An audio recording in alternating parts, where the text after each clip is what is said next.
Bem, mas vamos ao segundo livro de Samuel, no capítulo 7.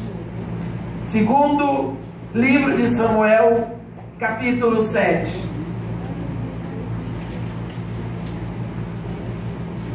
Vamos começar a leitura no versículo 8, onde está escrito assim: Agora, pois, assim dirás ao meu servo Davi: Assim diz o Senhor dos Exércitos: Tomei-te da malhada, de detrás das ovelhas, para que fosses príncipe sobre o meu povo, sobre Israel.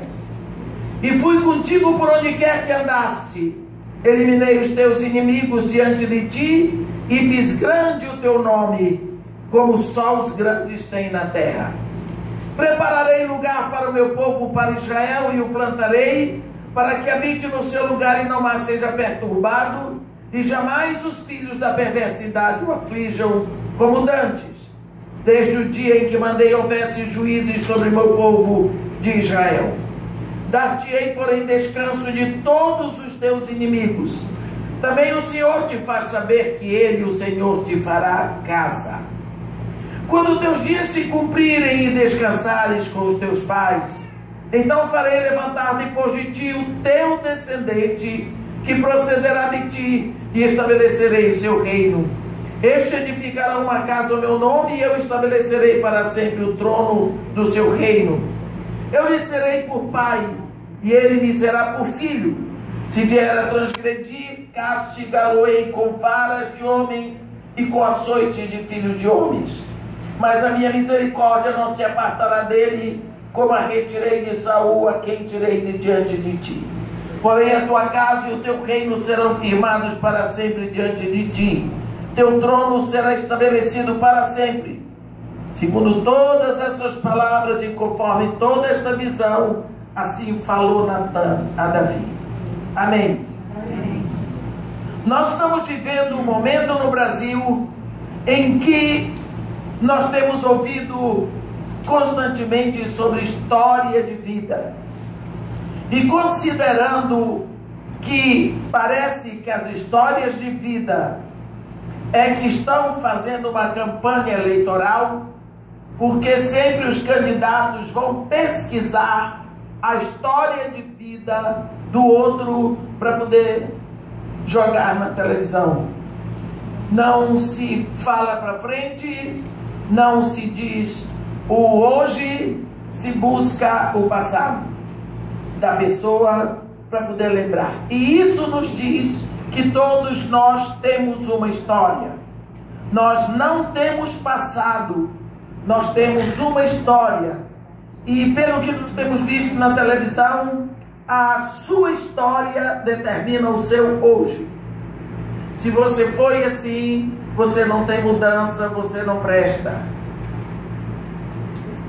Não existe uma visão para coisas melhores. Não existe esperança. De uma hora para outra, as pessoas mostram um passado, normalmente um passado negativo, e estabelecem aquilo como uma ordem geral para o futuro. Nós, na realidade, não temos passado, nós temos uma história. E quando nós lemos aqui e vemos Deus contando a história de Davi, Deus diz para o profeta Natã: vai a Davi e diz isso, eu vou falar pela tua boca. Então Deus fala do passado de Davi, mas fala lembrando a Davi: Davi, todos esses dias eu estive contigo. Fui eu que te tirei de trás da malhada. Fui eu que te fiz príncipe sobre o meu povo, o povo de Israel. Eu fui contigo, Davi, por onde quer que tu andaste, e tu ganhaste todas aquelas guerras. Fui eu, Davi. Eu eliminei os teus inimigos de diante de ti. Tu te tornaste o maior rei da época, mas fui eu que fiz grande o teu nome, como só os grandes têm na terra. Agora, Davi, a prova disso tudo o que aconteceu é que eu sempre estive presente na tua história. Eu organizei a tua história. Então agora, tu podes descansar em mim. Tu podes saber que eu preparo o futuro para o meu povo Israel. E eu tenho a continuação da tua história. Quando tu morreres, a tua história não terminou, porque ela vai continuar através da tua descendência. O teu descendente vai então construir a minha casa. Eu vou ser o pai dele. Ele me será por filho. Deus aqui está dizendo, quando você olha a sua história, você tem que fazer esforço para descobrir que certas coisas que aconteceram, você não tinha poder para fazer. Você não tinha poder para resolver. Mas existia uma ação maior, poderosa, que é a de Deus na sua vida. Só que os grandes livramentos nossos, nós não vimos acontecer. Quantas vezes nós reclamamos porque as coisas não aconteceram como queríamos, mas esquecemos que Deus pode, através disso, ter nos dado grandes livramentos. Uma coisa é certa: existe uma história, a história de vida de cada um. Lá em Provérbios 10, no versículo 7 está escrito: a memória do justo é abençoada, mas o nome dos perversos cai em podridão. Nós pensamos, por que Deus se preocupa tanto com memória, com lembrança? Nós vemos que Deus criou tantos memoriais. Deus quer sempre cuidar da nossa memória. A última vez que eu estive aqui, eu me lembro perfeitamente, eu preguei sobre o memorial da Páscoa, e dentro do memorial da celebração da Páscoa, a criação de um outro memorial, que é a ceia. Nós vemos como Jesus Cristo traz o anúncio do seu sangue e do objetivo da sua missão aqui na terra, dentro de um memorial. Deus tinha estabelecido uma aliança com Abraão, e nesta aliança existia derramamento de sangue. Está lá em Gênesis 15. Deus disse para ele partir os animais, e Deus, na sua presença de fogo, caminhou entre as partes do animal. Então aquela aliança com Abraão foi selada com sangue. Mais tarde, em Êxodo 24, Deus faz uma aliança com o povo de Israel, e essa aliança também é selada com sangue de novilho. Mas o que isso tem a ver com a Páscoa? Tem tudo a ver com a Páscoa. Porque o povo de Israel muitas vezes quebrou essa aliança. O que isso tem a ver com o memorial? Tem tudo a ver. Porque o povo de Israel desprezou a aliança que Deus fez com eles.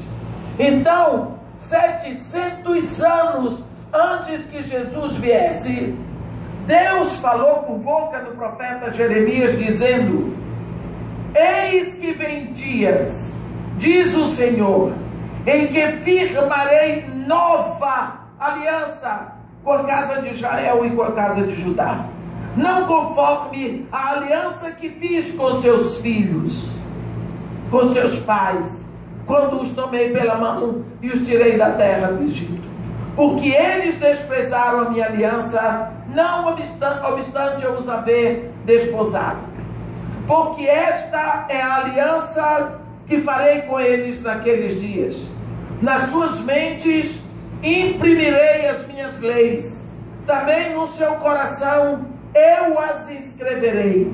Eu serei seu Deus, eles serão meu povo. Não ensinará mais um ao outro, dizendo: conhece ao Senhor, porque todos me conhecerão, desde o menor até o maior, porque para com eles usarei de misericórdia, e dos seus pecados jamais me lembrarei. Como toda aliança é selada com sangue, quando Jeremias vem falando dessa nova aliança, Isso daí criou um quadro de dúvida. Por quê? A aliança que Deus fez com Abraão em Gênesis 15 é assinada com sangue. A aliança que Deus faz com o povo de Israel em Êxodo 24, selada com sangue. Mas e essa nova aliança enunciada por Deus pela boca do profeta Jeremias? Que sangue? É como um documento sem assinatura. Não tem testemunho, não tem sangue. E quando Jesus Cristo vem naquela sala lá de cima, e celebrando a Páscoa, que é o memorial para os judeus, ele estabelece o memorial dele, que é a ceia. Ele então diz: este é o sangue da nova aliança. Ele está dizendo para aqueles discípulos: a nova aliança enunciada por Jeremias, que vocês pensam que não tem valor porque não tem sangue, eu agora vou assinar com meu sangue. O sangue que sela essa nova aliança é o sangue que neste momento está correndo nas minhas veias. Este vinho representa a nova aliança no meu sangue. Só que esta nova aliança, quando está escrito no grego, o nome é diatheke, D-I-A-T-H-E-K-E. E isto é um tipo de aliança diferente, porque normalmente numa aliança, a aliança é estabelecida entre duas partes. Você cumpre a sua parte, eu cumpro a minha. Cada um tem a sua participação. Mas quando a palavra é diatheke, é mais como uma ordem superior. Eu vou fazer tudo. Eu me responsabilizo. Está vendo? Por isso Deus diz em Ezequiel 36: eu porei em vós coração novo. Deus se incumbe de fazer tudo. Dar-vos-ei coração novo, e porei dentro em vós espírito novo. Tirarei de vós o coração de pedra, e vos darei coração de carne. Porei dentro de vós o meu espírito, e farei que andeis nos meus estatutos, e guardeis os meus juízos, e os observeis. Significa que Deus entra com tudo. Esta nova aliança é a aliança que nos cobre. Nós estamos seguros nesta aliança. E o memorial, para que não nos esqueçamos, é a ceia. Paulo diz: todas as vezes que tomardes do pão e beberdes o vinho, anunciais a morte do Senhor até que Ele venha. A ceia não é um memorial qualquer. Quando você toma a ceia, você não está anunciando o Evangelho, você não está anunciando a vida, você está anunciando a morte. É isso que está escrito em 1 Coríntios 11, 26. Você anuncia a morte. Por quê? Porque Jesus quer ser lembrado pela morte dele. Porque é para isso que ele veio. O escopo de Jesus sempre foi esse. A missão dele seria frustrada se o sangue dele não fosse derramado lá na cruz. E ele principalmente deixa isso como um memorial para fazermos todas as vezes em memória dele. Porque ele sabe como a nossa memória é fraca, como ela ficou danificada pelo pecado, como Deus se preocupa com a nossa memória. Então, Deus estabelece um memorial para os judeus, que é Páscoa, e celebrando a Páscoa, dentro da Páscoa, Jesus revela o que é, a que é que a Páscoa se destinava. Então, sempre memoriais, para nos lembrarmos da história e não do passado. Você, meu irmão, está aqui na terra dos homens. Como você quer ser lembrado quando você sair daqui? Você quer ser lembrado pelas manchas que deixou ou pelas marcas que você deixou na sua história? Porque tem pessoas que passam pela vida deixando marcas. Marcas de caráter imbatível. Marcas de bênção. Marcas maravilhosas. E agora eu estava ali com o pastor Duda, e a gente lembrando das marcas maravilhosas do caráter, da vida, da postura do pastor Iago e da Ivone. Como é bom glorificar a Deus pela vida de pessoas assim. Que privilégio conviver com pessoas assim. Como é bom a gente abrir a boca e glorificar a Deus pela vida desse casal. Mas quantas vezes conhecemos pessoas que a gente não pode abrir a boca para dizer, porque as manchas saltam mais alto, não é? E Jesus Cristo que diz assim, que brilhe a tua luz, e que todos os homens vendo o teu testemunho possam glorificar o Pai que está no céu. Então, quando a luz do caráter, a beleza da vida de pessoas salta tão grande, a gente não louva essas pessoas, mas glorifica a Deus que as fez, não é? Mas as histórias que nós temos ouvido na televisão são só manchas. É tanta mancha que eu acredito que a maioria das pessoas estão assim, não vê a hora de chegar domingo para acabar com o jogo de mancha e de podridão. Sabe, quando Noé percebeu que estava na hora de que o dilúvio tinha terminado, ele abriu uma janelinha na arca e soltou um corvo, mas o corvo não voltou. E o corvo não voltou porque ele encontrou um pasto excelente para ele. Ele encontrou podridão. E o corvo se refestela na podridão. Não deu nem para ele procurar, ele encontrou. Eram só cadáveres humanos e de animais. O corvo não voltou, então ele passou 7 dias e mandou uma pomba. A pomba, que é um animal limpo, voltou logo para ele, porque não achou lugar para colocar o pé, não foi nem o bico, o pé. O corvo não voltou porque ele tinha uma festa e um banquete. Tem pessoas que parecem corvo, eles se refestelam na podridão.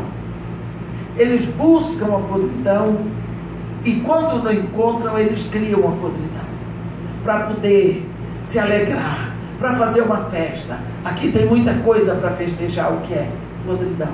E isso nós temos visto tanto ultimamente, na televisão, nos jornais, nas revistas.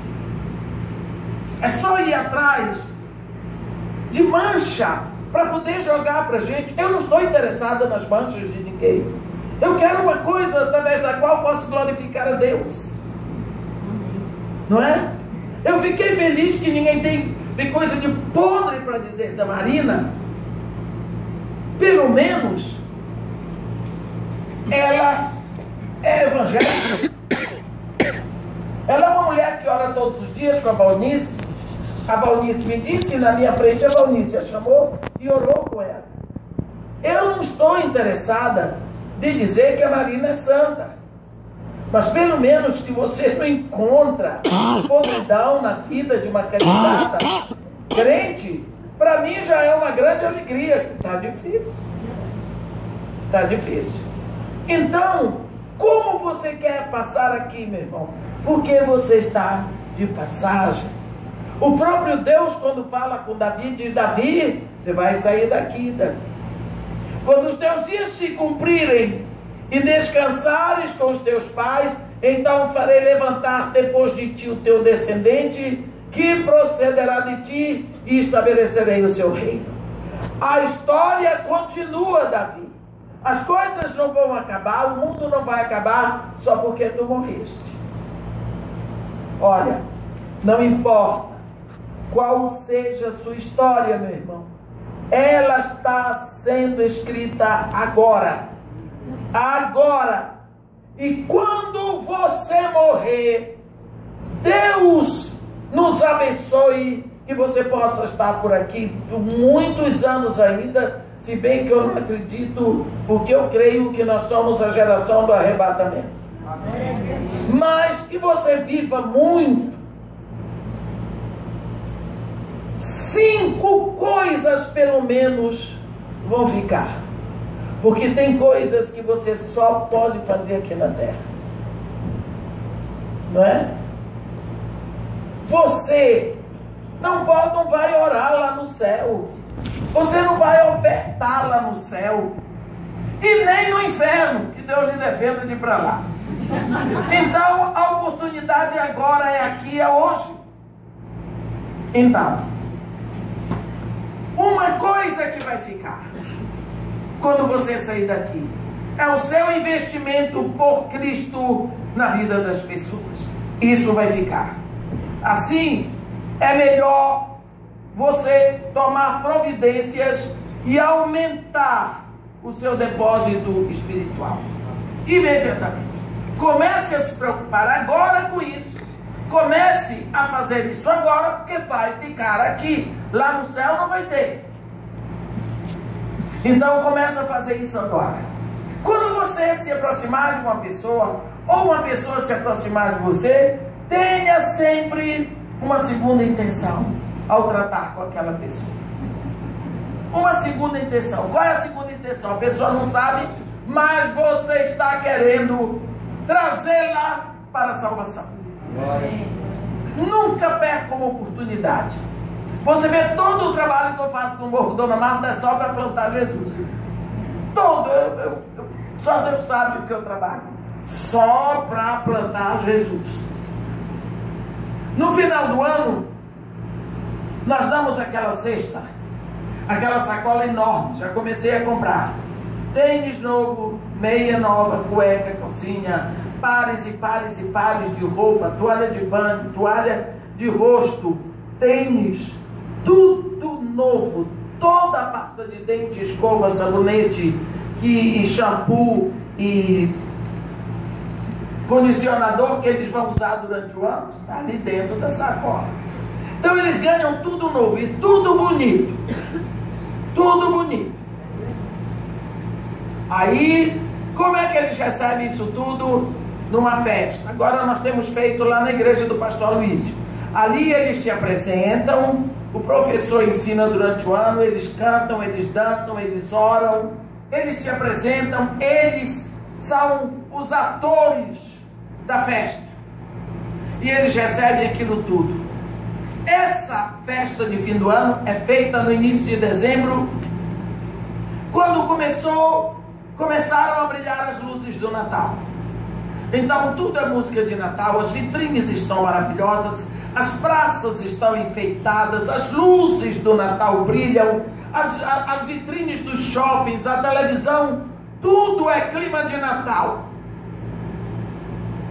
Então nesse momento essas crianças recebem e oram e cantam e celebram Jesus na igreja e são presenteadas com tudo novo, tudo bonito. Isso aí é um investimento na história delas. Mais tarde, daqui a uns anos, eu não vou estar mais aqui com a Kay. Alguns deles podem estar aí no mundo perdidos, sozinhos, na solidão, na necessidade. E quando chegar essa época, que as luzes do Natal atingirem a escuridão da vida deles, vai mexer na memória da história deles, e eles vão lembrar que houve uma época na vida deles em que eles eram amados, celebrados, festejados na igreja. Eles vão lembrar que eles cantavam Jesus. Eles vão lembrar da Kay, eles vão lembrar de mim. Eles vão lembrar de nós. E eles vão ver que eles foram amados. E seguramente eles vão procurar uma igreja. Porque foi da igreja que eles receberam isso tudo.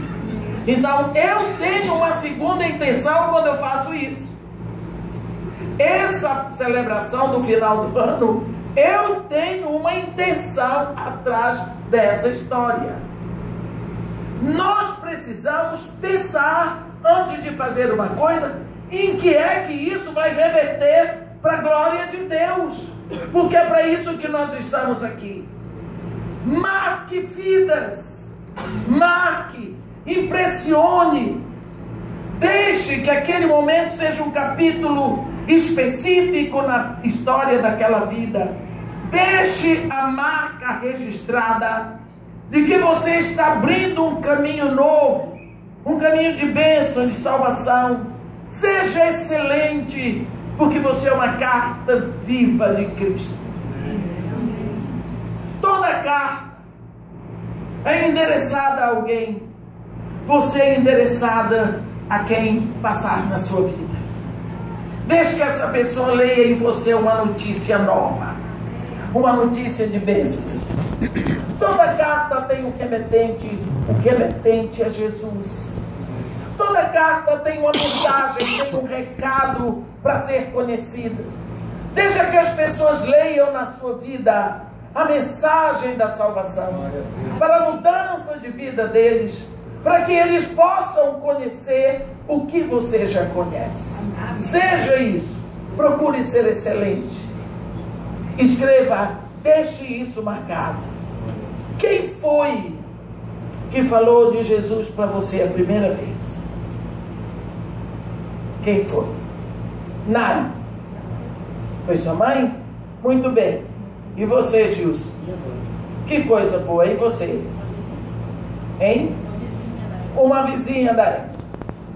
Essa vizinha entra na vida dela e deixa uma marca.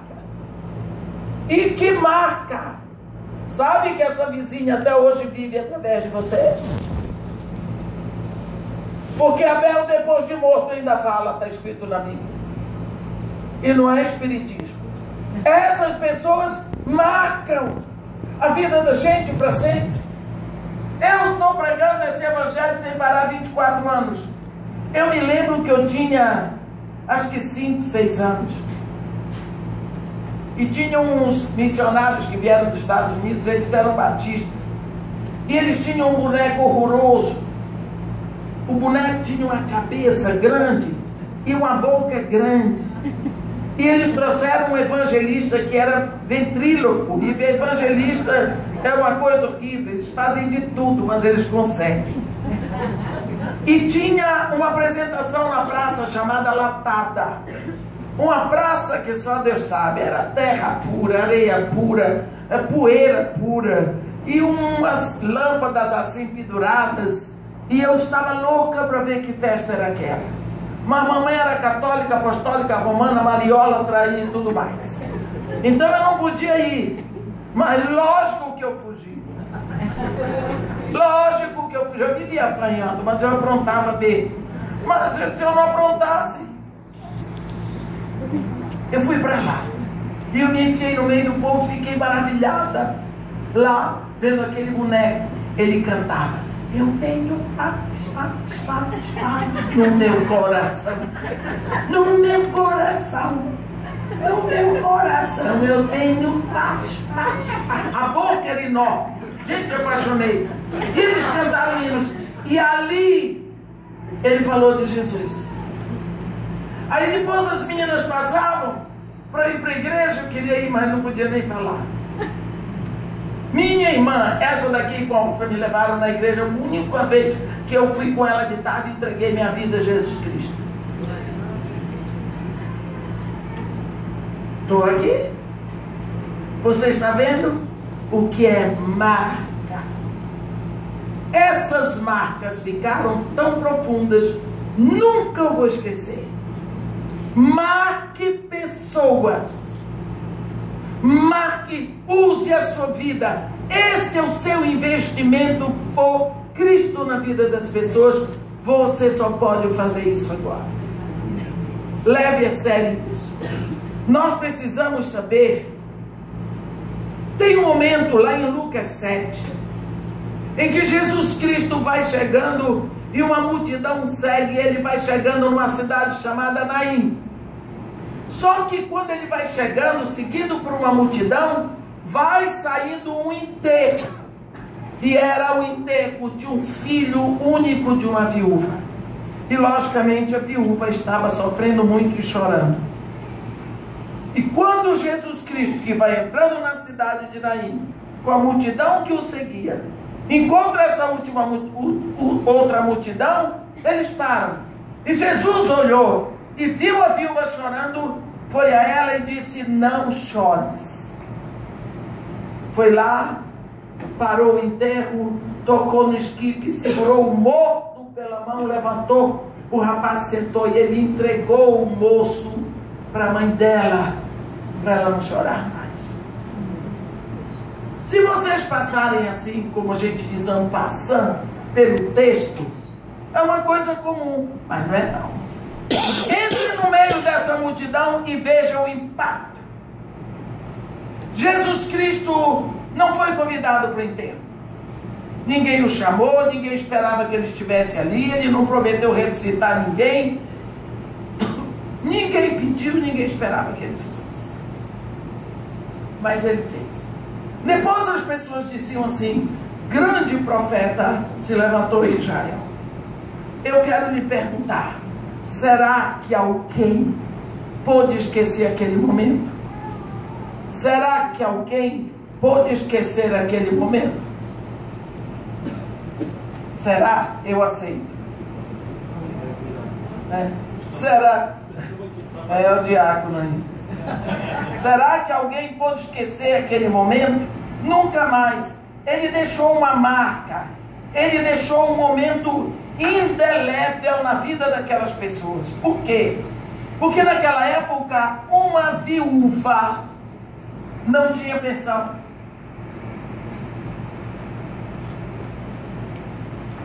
A esperança da vida de uma mulher viúva estava no filho.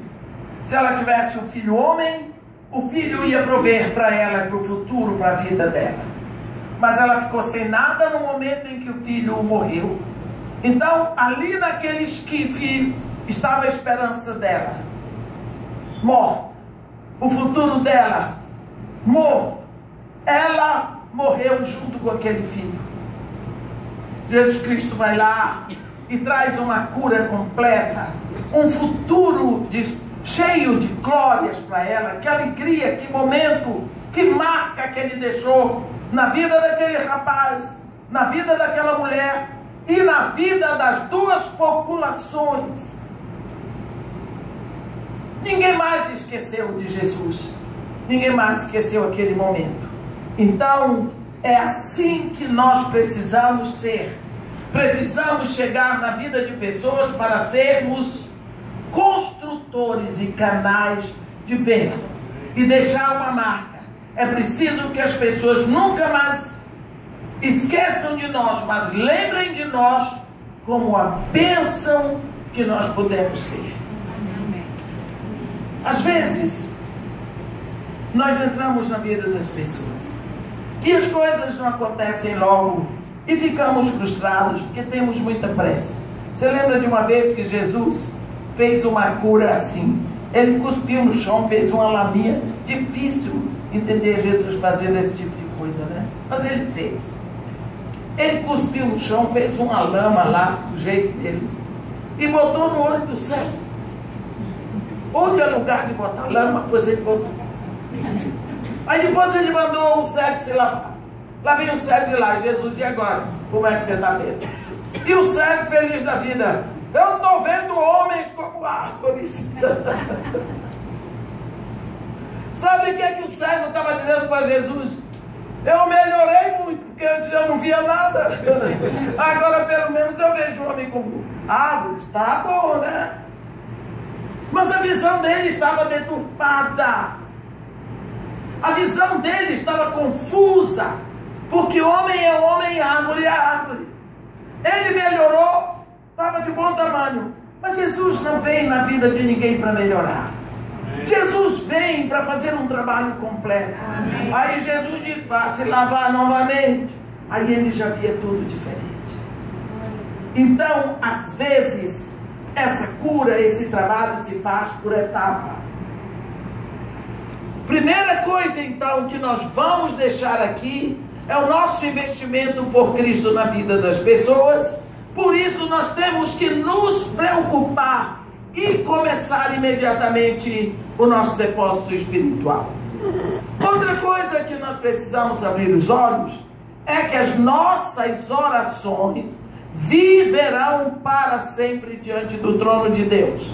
Assim, se as nossas orações se perpetuam diante do trono de Deus, é muito mais inteligente ter uma atitude de investir mais em oração. Orar, orar, orar e orar pelas gerações que virão depois de você. Olha, uma das coisas tão lindas é você chegar aqui e ver o Pedrinho. Eu vi o Pedrinho tão pequeno e a Vitória tão pequena. Agora esse menino vem aqui e ora expressando o coração dele, um coração queimando por Jesus Cristo.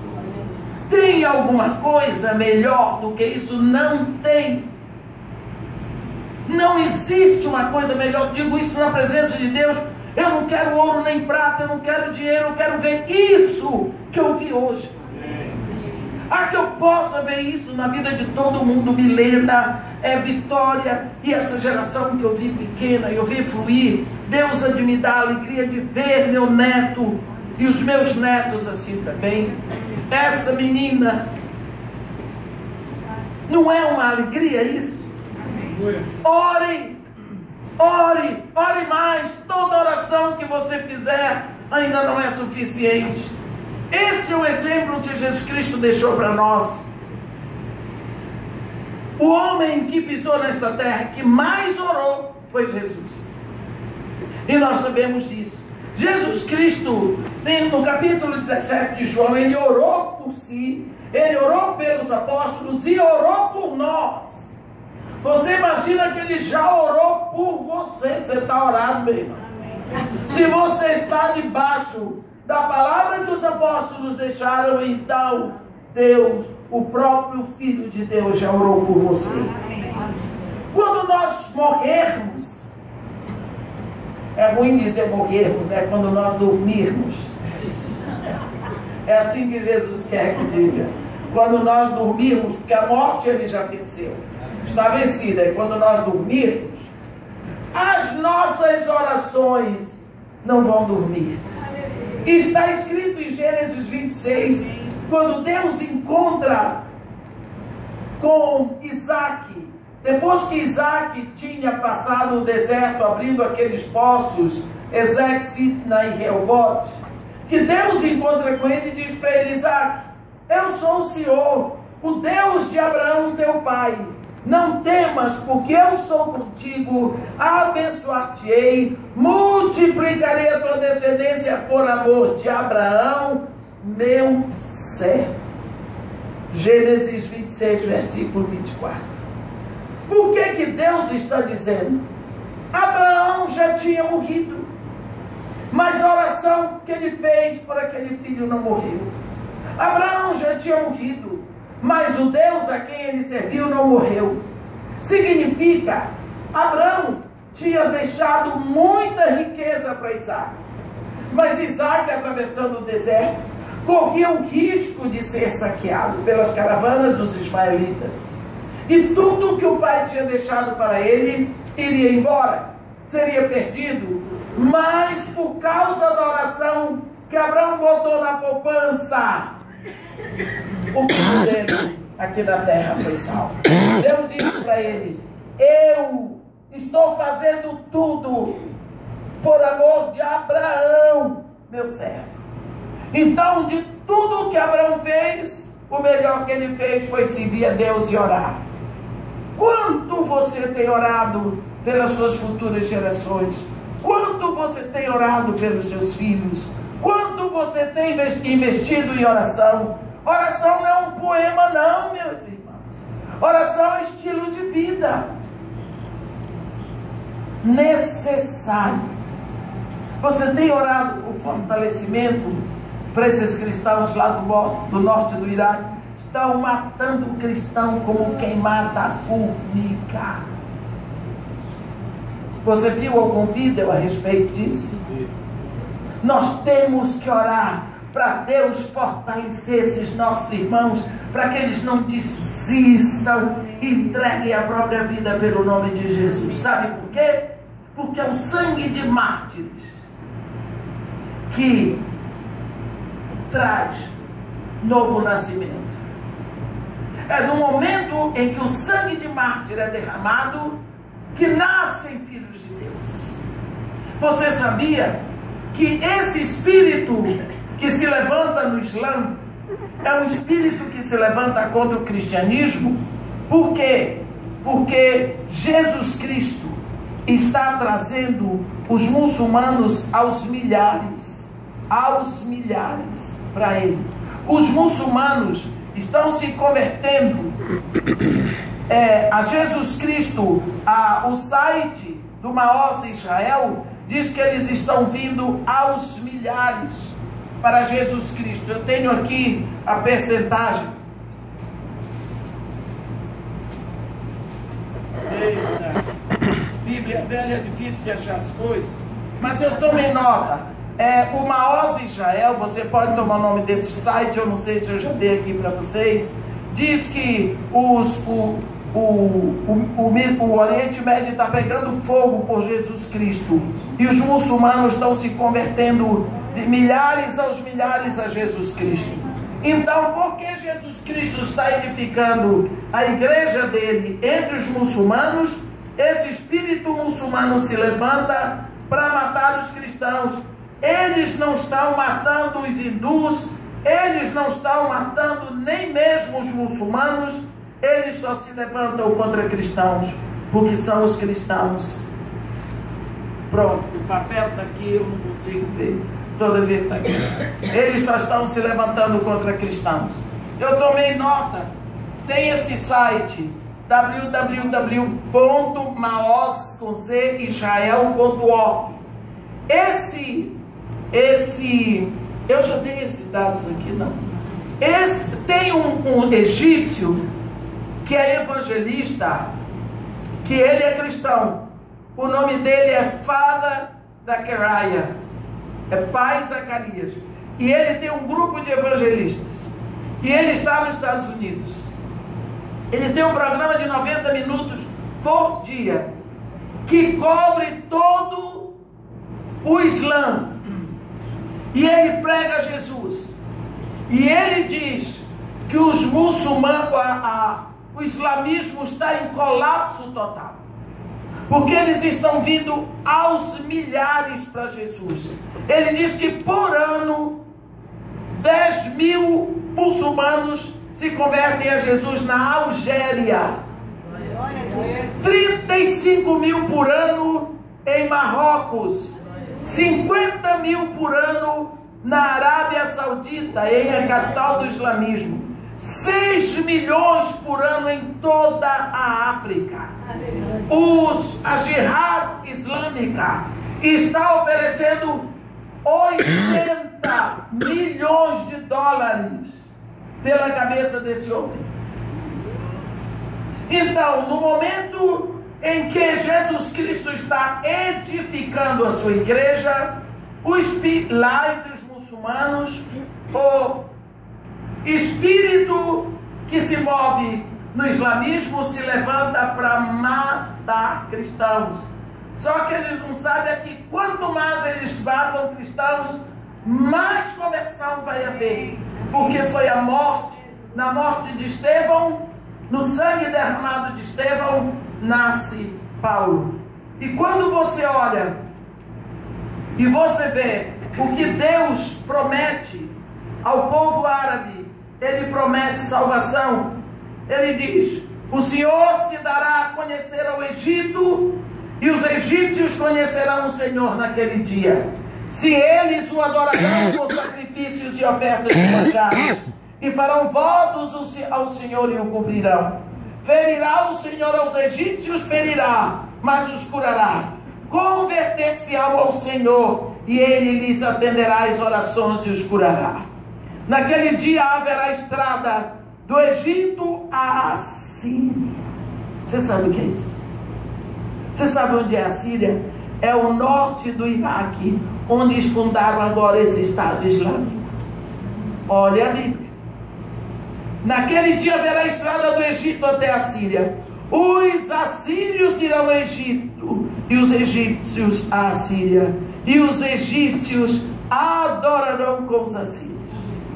Gente, eu fico impressionada por isso, sabe por quê? Sabe quando eu vim aqui que eu disse para vocês, olhe, não é primavera árabe, não é possível que um rapaz desempregado toque fogo no corpo, lá na Tunísia, e isso levante uma revolução em todo o Islã. Isso é o início de uma perseguição muito grande que vem para a igreja. Eu tinha certeza.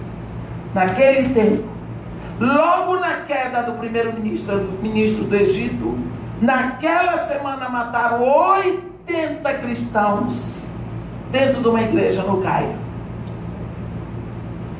Olha o que a Bíblia diz aqui. Naquele dia haverá a estrada do Egito até a Síria. Que estrada é essa, meus irmãos? Quer dizer, um só caminho, um só acesso, uma só oração, um só Senhor, um só Evangelho. Os assírios irão ao Egito e os egípcios à Síria. E os egípcios adorarão com os assírios. Significa, será a mesma oração ao mesmo tempo. Está tudo escrito. Naquele dia Israel será o terceiro, com os egípcios e os assírios, uma bênção no meio da terra. Porque o Senhor dos exércitos abençoará, dizendo: bendito seja o Egito, meu povo, e a Síria, obra das minhas mãos, e Israel, minha herança. Você está vendo? Tudo está acontecendo agora. A Síria está fervendo. É lá que tinham que matar cristãos, porque a Síria é o norte do Iraque. Sempre foi o lugar dos cristãos, mas são cristãos católicos ortodoxos, não tem nada a ver com o Papa. São católicos ortodoxos de Jesus Cristo. Como a igreja anglicana é também uma igreja católica, porque aqui quando fala católica pensa romana, mas não é. Então você vê o que está acontecendo.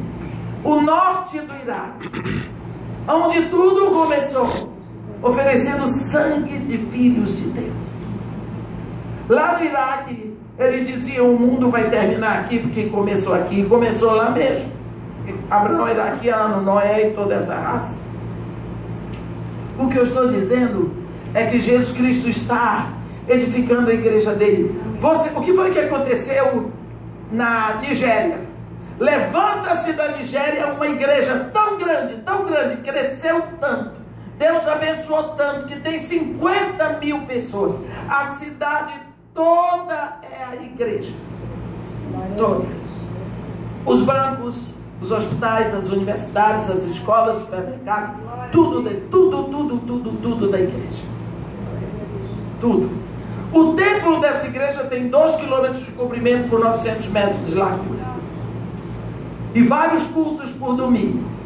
Quando o pastor faz o apelo, o povo corre. Eu estou quase indo lá para ver se eu pego uns quilos. São 2 quilômetros para correr, para aceitar Jesus. Gente, ó, o povo vem chorando para se entregar. Nesse mesmo país, os muçulmanos começaram a matar cristãos. Começaram a matar os cristãos. É o espírito do Islã, o espírito assassino. Mas quanto mais matam cristãos, mais o evangelho vai. E Jesus Cristo disse: este evangelho será pregado a todos para testemunho, e então virá o fim. Meus irmãos, quando nós lemos o sermão profético de Jesus em Mateus 24, a gente tem certeza que não tem mais nada para acontecer. já está tudo pronto. Só coisa que falta se completar, este evangelho será pregado a todos para testemunho, e então virá o fim. E como Jesus Cristo disse, eu edificarei a minha igreja, Ele está edificando. Onde nós não vamos, o que nós não fazemos, pode deixar que Ele está fazendo. Portanto, é tempo de você entrar nesse barco. É tempo de você dar as mãos para Jesus Cristo. É tempo de você orar. Ore para que Deus fortaleça o coração desses nossos irmãos que estão passando por martírios, estão passando necessidade. Na fronteira da Síria, para sair, mostra o documento. Se for muçulmano, sai. For crente, eles cortam o pescoço na hora. Está lá mais de 300 sírios na igreja em Vila Velha, a igreja do pastor Simon de Araújo. Tudo lá. Conseguiram fugir antes disso. A Al-Qaeda toma conta das fronteiras. Está um momento em que nós estamos, o momento que nós estamos vivendo é um momento para nos alegrarmos. Porque Jesus Cristo disse, quando virdes todas essas coisas acontecerem, alegrai-vos e jubilai, porque está próxima a vossa salvação. Nossa oração tem linha reta para o trono de Deus. Você já viu ali em Apocalipse 8, quando João diz assim, vi. Aqui João diz, vi. Eu vi. Quando o Cordeiro abriu o 7º selo, houve silêncio no céu cerca de meia hora. Agora olha a cena que vai acontecer diante do trono de Deus. Ele diz, vi os 7 anjos que se acham em pé diante de Deus, e lhes foram dadas 7 trombetas. Olha que cena linda. Cada anjo agora que não tinha trombeta nenhuma, recebe a sua trombeta e se prepara para tocar. Estão lá os 7 anjos. Aí entra um outro anjo. O 8º anjo não faz parte do grupo das trombetas. Ele entra, João diz, veio outro anjo e ficou de pé junto ao altar com um incensário de ouro. E foi-lhe dado muito incenso para oferecê-lo com as orações de todos os santos sobre o altar de ouro que se acha diante do trono de Deus. Viu? A sua oração e a minha mesmo sobem direto para lá e vão sendo depositadas para queimarem com perfume diante do trono de Deus lá em cima. Mas irmã, minha oração sim. Mas a minha oração sobe, ué? Qual é o problema? Mas irmã, eu sou pecador e quem não é? Às vezes eu tenho a impressão que Deus não ouve a minha oração, só se o seu Deus é surdo. Ouve. Você lembra do capítulo 21 de Gênesis, quando Agar deixa Ismael debaixo de um arbusto para não vê-lo morrer? E a Bíblia diz que ela se afasta dele um tiro de arco. E a Bíblia diz que ela levantou a voz e chorou. Aquela mulher deu um gemido de dor de ver seu filho pouco a pouco morrendo. E quando ela gritou, ela deu aquele grito. Deus diz, que tens, Agar? Deus ouviu a voz do teu filho de onde está. Viu? Agar não era nem crente. Deus ouve todos os sons. Deus interpreta todo gemido. Deus interpreta todo gemido. E essa oração sobe e fica ali, dentro de um incensário de ouro. E na hora certa, quando alguma coisa tem que acontecer na terra, muito incenso vem sobre aquela oração.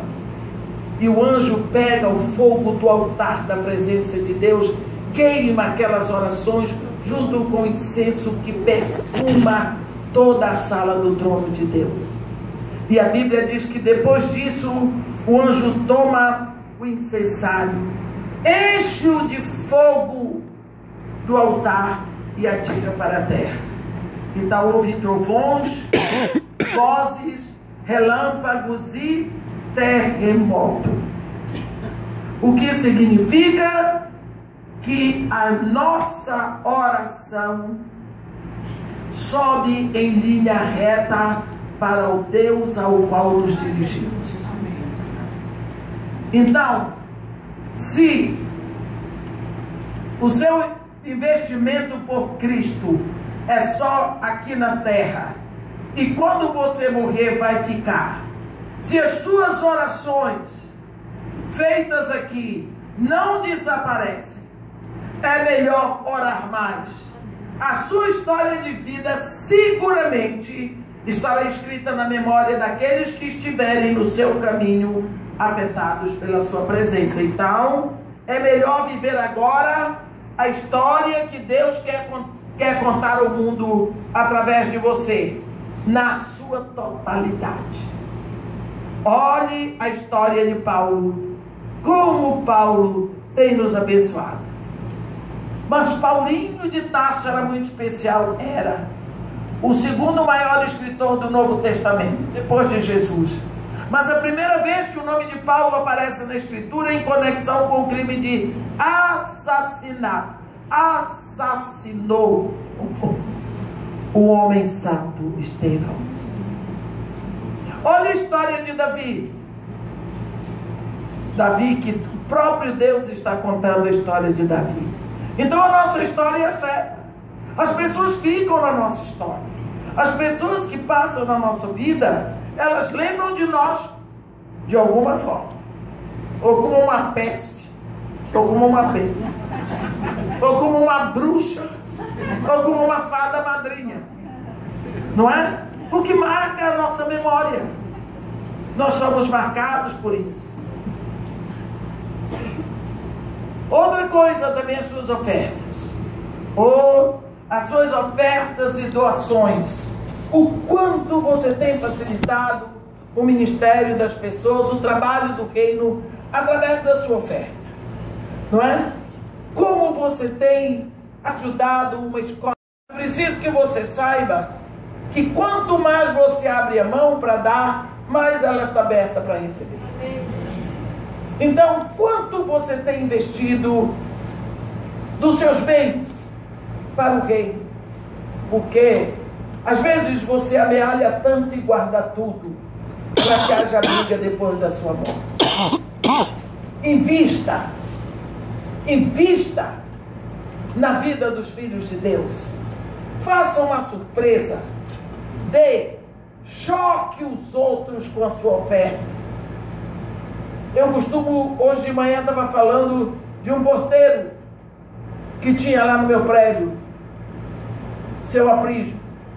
A mulher dele morreu cedo, e eu sempre dei no final de ano, quando faz a oferta de sacolas para cá de Marimata, eu sempre preparei a oferta para os 2 filhos dele. Tem uma menina chamada Amanda e o Vitor.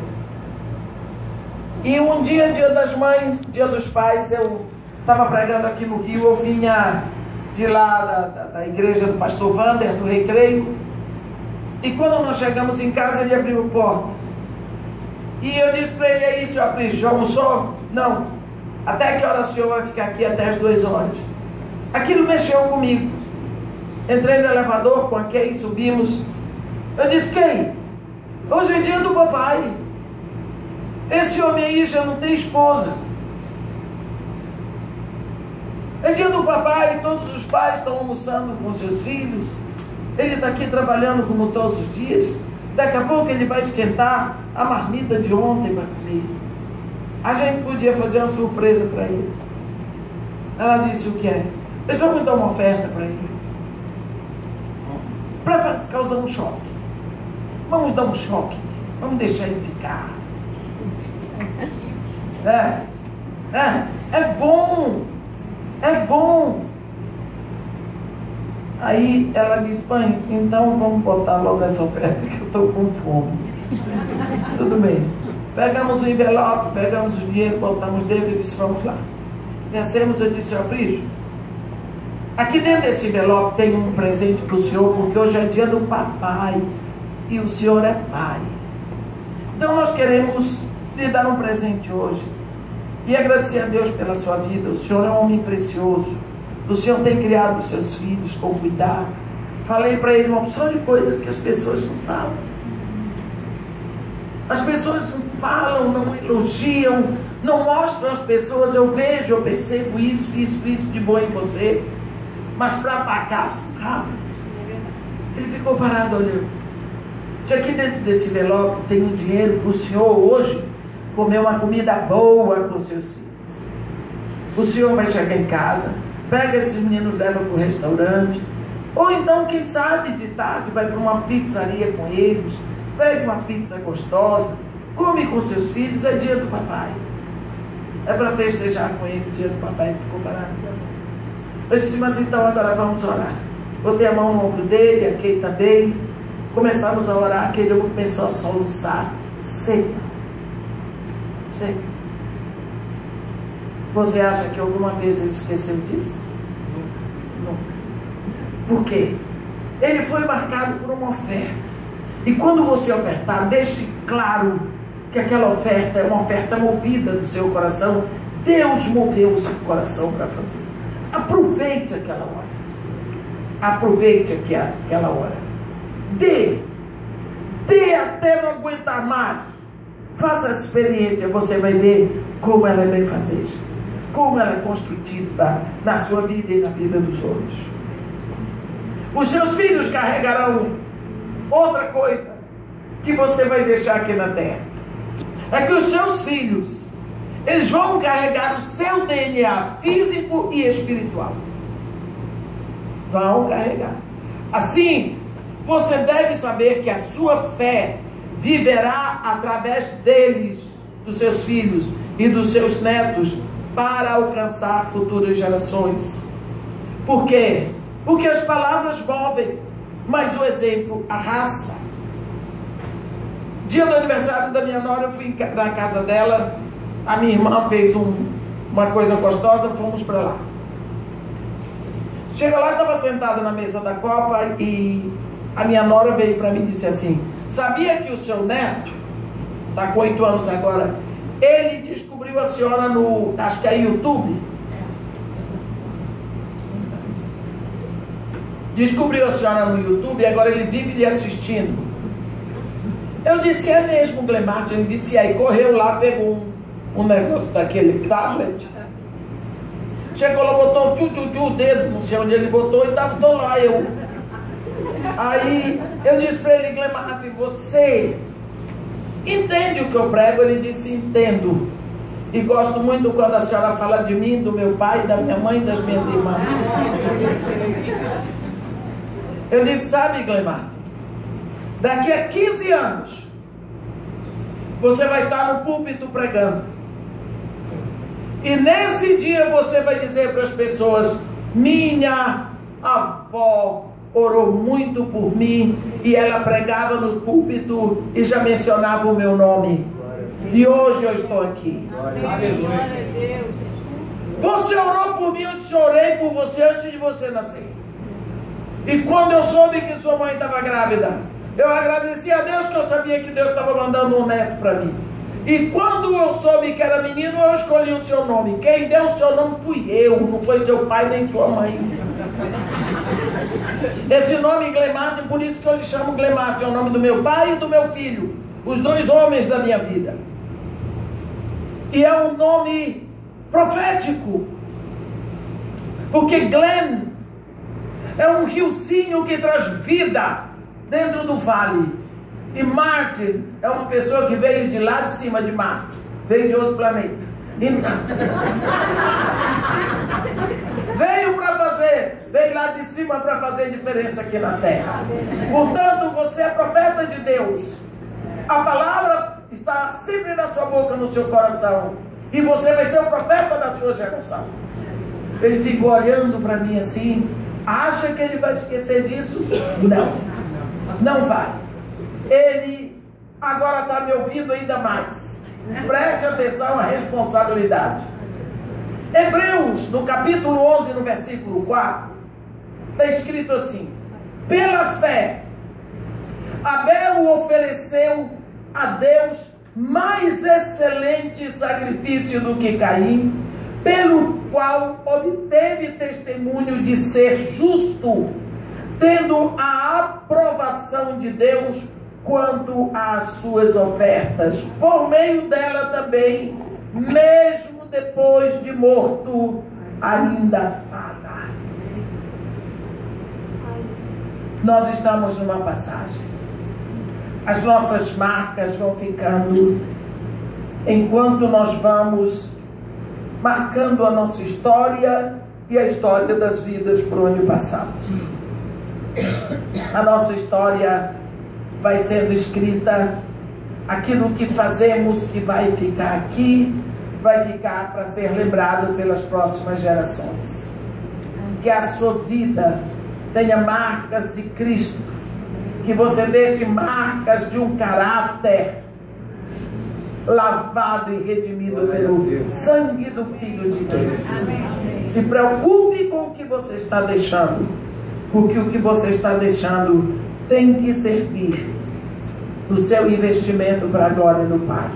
Amém? Amém? Que Deus nos abençoe e nos guarde. Que faça resplandecer o seu rosto sobre nós e tenha misericórdia de todos nós. Amém. Senhor Deus nosso Pai, nós nesse momento queremos proclamar a tua autoridade e a tua soberania sobre as nossas vidas. Queremos te agradecer pela vida de pessoas que marcaram a nossa história, filhos teus que trouxeram uma contribuição espiritual para o nosso crescimento. Queremos neste momento, de modo muito especial, te agradecer pela vida do pastor Iaco, da Ivone, Senhor. Dois corações que marcaram a nossa vida, que são fortes como os construtores da história desta igreja. Ó Pai querido, enquanto existir reconciliação e vida, existirá a memória deles para a glória do teu nome. Obrigada pelo cuidado que ele teve, na inspiração do teu Espírito, de escolher pessoas para ficarem nesse lugar. E assim ele pode sair em paz, ele pode ficar sossegado, porque ele sabe que o mesmo Deus que o aconselhou a trazer esse pastor há de tomar conta desse pastor. Obrigado, Pai, pela liberdade, pela singeleza dele. Obrigado pela humildade, Senhor. Obrigado pelo exemplo do pastor Iaco. Que o Senhor dê a ele saúde e vida. Que o Senhor dê a Ivone alegria e paz. Que o Senhor os tome nos seus braços eternos. E que através da vida deles nós aprendamos que vale a pena andar aqui e deixar marcas do caráter de Cristo na construção de outras vidas. Por isso nós te agradecemos pela vida deles, em nome de Jesus. Amém. Amém.